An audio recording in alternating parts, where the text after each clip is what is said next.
इसी प्रकार से महाराज श्री के श्रीमुख से कथा प्रसंगों का निरंतर आनंद लेने के लिए पूज्य श्री के आधिकारिक YouTube चैनल को जरूर सब्सक्राइब करें और बेल आइकन को दबा दें।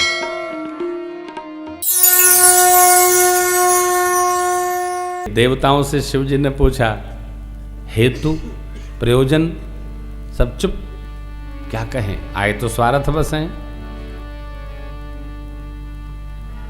स्वार्थ वशीभूत होकर संबंध नहीं बनाना चाहिए, वरना संबंध चलते नहीं। एक दूसरे के प्रति संबंध हो, व्यवहार चलता रहे तो चलता रहता है। स्वार्थ से संबंध जब प्रारंभ होगा तो वो बहुत दूर तक नहीं जाएगा, वो तो समाप्त हो जाएगा। और किसको समाप्त करता है? जो स्वार्थ लेके संबंध करता है उसी को समाप्त करता है, ग्लानि मार देती है जीव को। देवता स्वार्थ बसाए हैं, इसलिए बाबा ने कहा हेतु बताइए। सब चुप। पितामह ब्रह्मा ने कहा, सारे देवताओं के मन में ऐसा भाव है बाबा, सब लोग आपका दिव्य विवाह महोत्सव दर्शन करना चाहते हैं, इसलिए बता रहे आए। शिव जी ने कहा ठीक है भाई, करो कर। सप्तऋषि को बुलाया गया, मैया के पास भेजे, निष्ठा सुने। हिमांचल जी के पास गए, कामधन सुनाया, रति जी को वरदान सुनाया, फिर लगन पत्रिका लिखवा कर लाए और शिव बाबा के यहाँ सन्मुख ब्रह्मा जी ने बाज कर सुना दिया। वैशाख शुक्ल पक्ष पंचमी तिथि दिन गुरुवार। पुराणों में अलग अलग तिथियां हैं, तो सब देवता लोग प्रणाम कर करके चले गए। अपने अपने लोक में जाकर देवता लोग अपना अपना विमान सजाने लगे हो, स्वरूप बनाने लगे।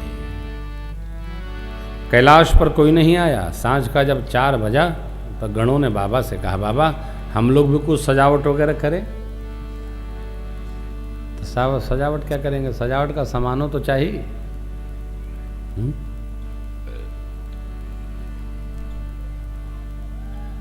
बाबा के पास तो जो है सो है, अलग तो कुछ है नहीं। गणों ने जो जो था चारों ओर उसी से बाबा का अलंकरण किया। बड़ी मधुर पंक्तियां हैं। चितपट सरकार खोलो, पट खुलवाइए सरकार का। आप लोग भगवान के दिव्य स्वरूप का दर्शन किए। 2 विग्रह कैसे लगे? दोनों हैं, दोनों में विवाह का भी और बारात का भी। अरे वाह, क्या बात है। खोले बाबा का जरा विवाह महोत्सव का दिव्य दर्शन करिए। माई आप उठा दो। वाह, जय हो। आप बस दर्शन करो, क्या आनंद हो रहा है। हाँ हाँ हाँ, जय हो जय हो जय हो। वाह, बाबूजी आइए, उठाओ बेटा पर्दा, फिर बाबूजी को इधर ले आओ। कल मार्ग बनवाइए यहाँ भाई, दर्शन करिए बाबा का। बाबा बैठे हैं, गण लोग सजा रहे हैं। शिव ही चौपाइयों से आप भी भगवान का श्रृंगार करिए। शंभु गण कर रही श्रृंगारा, शिव ही शंभु गण कर रही श्रृंगारा, जटा मुकुट माल्यार्पण है ना अभी नहीं?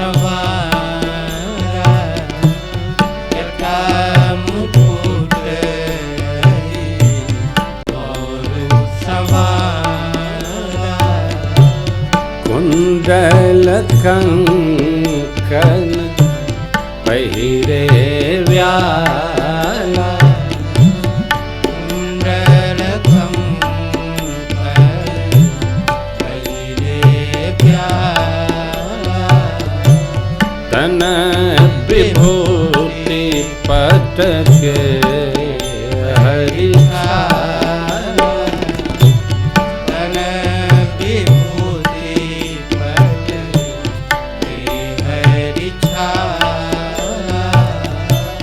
शशि ललाट सुंदर सिर गंगा, शशि ललाट बाबा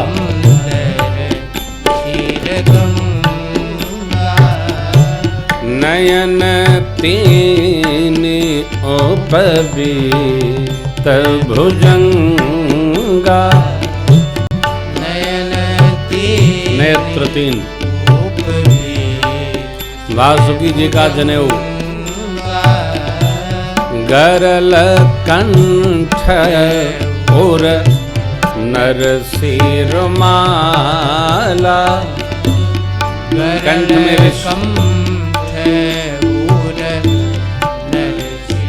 हृदय पर नरमुंडमाल, अशिव वेश शिव धाम कृपाला, अशिव वेश शिव धाम कृपाला, त्रिशूल विराजा, कर त्रिशूल बाबा चले बस चढ़ी बाजही बाजा, बस चढ़ी बाजही बाजा, चले बस चढ़ी बाजही बाजा, चले बस चढ़ी बाजही बाजा।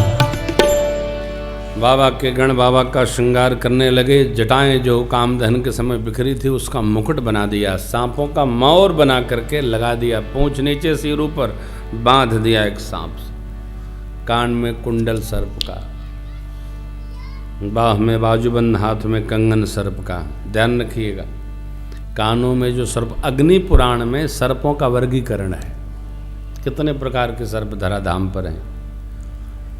कानों में जो सर्प हैं, एक में है कंबल, दूसरे में अश्वतर, हाथ में कंकड़ है करकोटक और कुल्की, भुजदंड में शंख और पद्म, जनेऊ है वासुकी महाराज।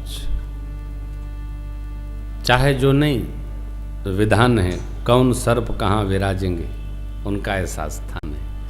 स्थान तो बहुत महत्वपूर्ण है भाई। स्थानहीन न शोभन्ते दंता केसा नरा नखा, स्थानहीन होने पर दांत,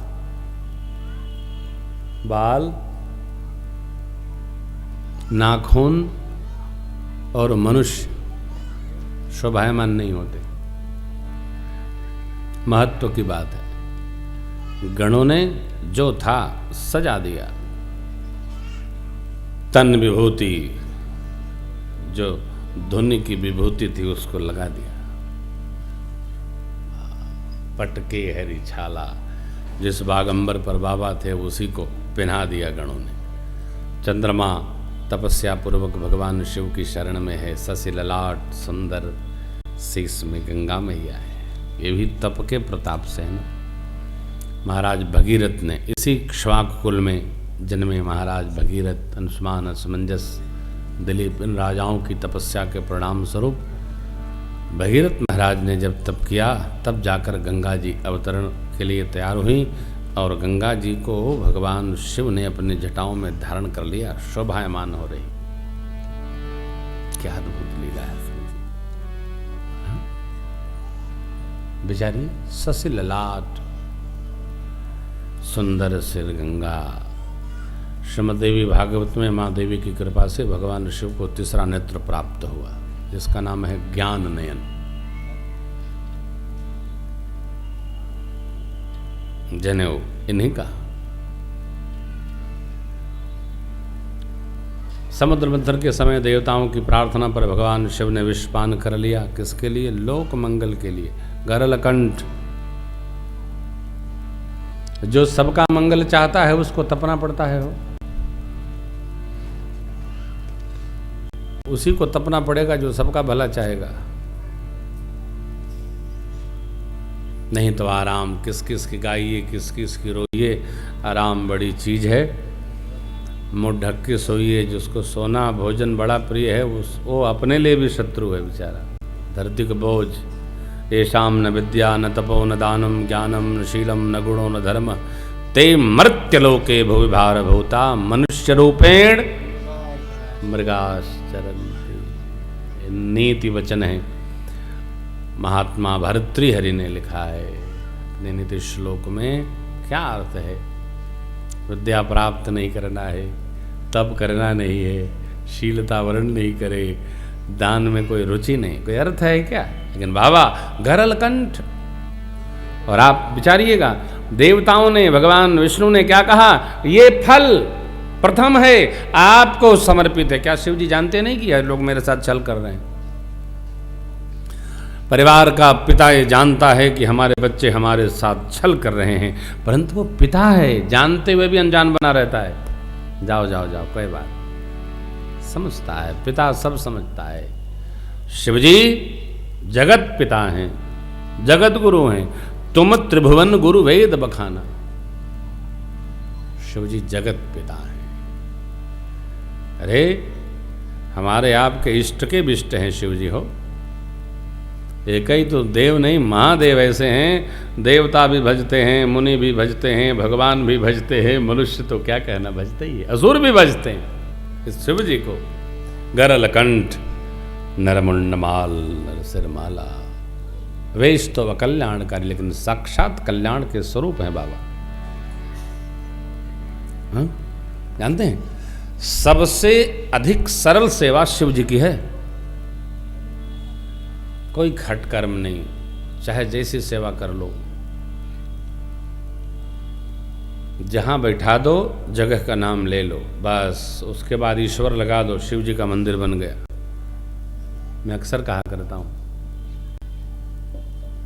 शिव जी के नाम के पहले अपना नाम लगा दो, तभी शिवाला बन गया। गोप बनाए गोपेश्वर, ब्राह्मण बनाए ब्राह्मणेश्वर। आगे महादेव जी तो लिखने पड़ी। कहीं भी कितने सरल हैं बाबा, किसी से कोई अपेक्षा नहीं करते, और अपेक्षा नहीं करते, भगवान भजन में मस्त रहते हैं। इसलिए केवल भारत नहीं, पूरा ब्रह्मांड पूजता है शिव जी को। पूरा ब्रह्मांड, दुनिया पूजती है। जहां कोई भगवान का मंदिर नहीं है, समझिए वहां शिव मंदिर है।